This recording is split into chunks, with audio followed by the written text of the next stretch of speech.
Saya di sini menjabat sebagai Mualim 2. Di sini Mualim 2 itu bertanggung jawab tentang navigasi atau alat-alat navigasi di atas kapal. Saya bekerja di bawah perintah atau komando nakhoda. Di sini saya mempunyai dinas jaga laut itu pada jam 12 malam sampai jam 4 pagi. Jadi di atas kapal Pelni itu mualim atau perwira dek itu ada jam jaganya. Jam jaga itu maksudnya dinas jaga laut. Setiap jaga mualim itu per 4 jam. Nah, jadi tupoksi saya itu saya sebagai perwira navigasi yang bertanggung jawab tentang pelayaran di atas kapal, bertanggung jawab tentang alat-alat navigasi di atas kapal seperti itu, Pak. Tantangannya apa aja nih menjadi perwira navigasi? Tantangannya sejauh ini sih, Pak, kalau untuk jadi perwira navigasi, kalau pada saat pelayaran cuaca buruk ya, Pak ya. Nah, di kapal Pelni kita terbantu dengan alat navigasi yang canggih, Pak. Ada seperti radar, ada ECDIS, GPS, seperti itu, Pak. Oke, kan kita tahu nih cuaca buruk. Kalau boleh tahu nih, ini kan pelayaran dari Tanjung Priok menuju Batam hingga Belawan. Betul. Itu di titik-titik mana aja nih yang mungkin ada tantangannya? Sebelumnya gini, Pak, sebelum kita berangkat kita itu selalu mengadakan pengecekan BMKG. Jadi kita selalu mengecek namanya perakiraan tinggi gelombang, seperti itu BMKG. Jadi kita cek dari per 7 hari itu bagaimana situasi lautnya, apakah berombak atau gimana. Tapi kalaupun berombak, ya kita tetap harus berangkat ya, karena penugasan seperti itu. Tidak pernah misalkan menunda pemberangkatan atau apa gitu? Sejauh saya tugas di atas kapal belum pernah, Pak, untuk penundaan berangkat seperti itu. Mungkin hal yang paling Ibu ingat nih melalui tantangan-tantangan ombak, gimana ini? Pertama kali itu waktu pertama kali saya masuk Pelni ya tahun 2014, saya itu berlayar dari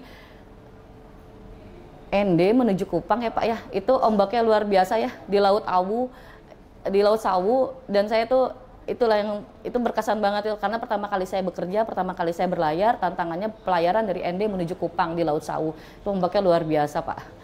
Itu masih terngiang-ngiang sampai saat ini tuh ombaknya. 60 meter apa? Ya pokoknya tuh di BMKG udah merah, Pak, bahkan udah ungu ya. Seperti itu dengan kapal yang saya tempati itu lebih kecil daripada kapal kelut tipe 500 seperti itu. 500. Ya. Nah, ini kan Ibu kan wanita nih dan ya, memilih betul. bertugas ataupun memilih pekerjaan di dunia perkapalan lah gitu ya. Ini memang impian dulu.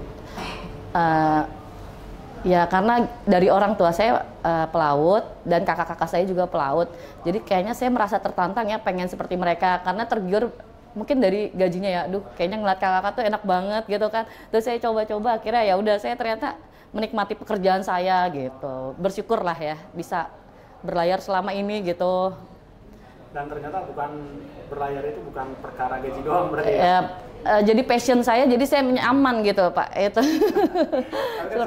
Selama ini kan sudut pandang di luar sana nih, Bu. Ya. Pandang itu kan selaku wanita, boleh dibilang punya masa depan keluarga lah nantinya. Nah, bagi Ibu sendiri nih memandang hal ini gimana?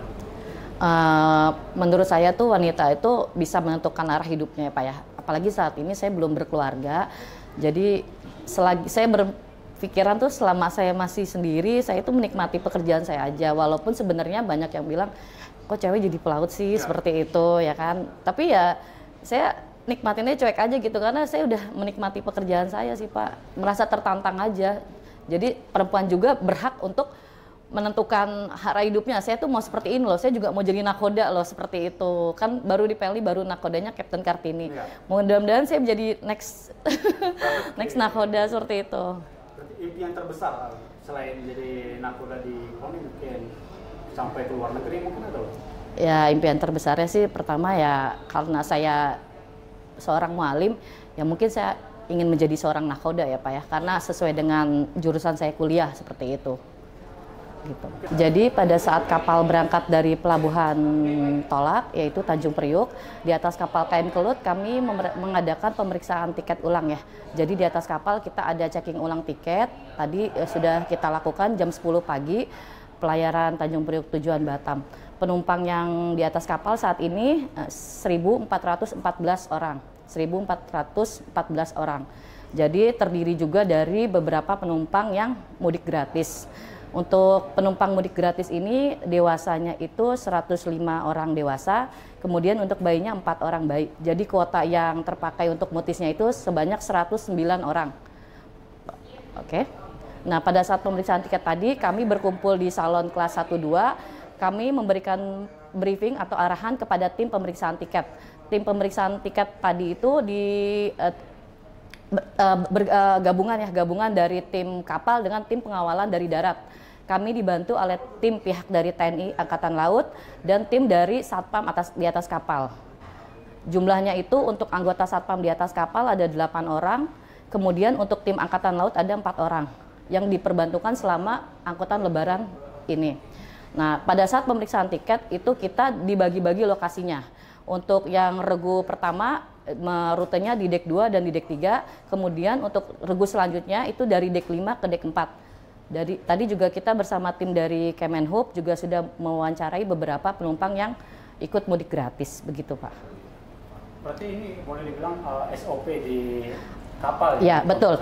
Pemeriksaan tiket itu adalah SOP di atas kapal, seluruh kapal Pelni ya, untuk pengecekan ulang data penumpang yang harus sesuai dari darat dan di atas kapal, seperti itu Pak. Oke, ketika misalkan apa pernah kejadian juga ketika datanya tidak sama nih ternyata? Data tidak sama, jadi gini Pak, untuk prosedur naik ke atas kapal itu tiket itu harus sesuai dengan data atau KTP-nya. Jadi pada saat kita pemeriksaan tiket, kita periksa apabila dia tiketnya tidak sama dengan datanya, itu kita buatkan berita acara di atas kapal. Sejauh ini belum terjadi ya Pak, karena tiketnya sesuai dengan datanya, seperti itu. Mungkin ada pesan yang ingin disampaikan nih ke teman-teman wanita di luar. Oh ya, untuk para Serikandi Pelni, apalagi saya ini Serikandi Pelni untuk pegawai laut ya. Untuk semuanya tetap semangat, apalagi dalam musim peak season seperti ini ya, jaga kesehatan.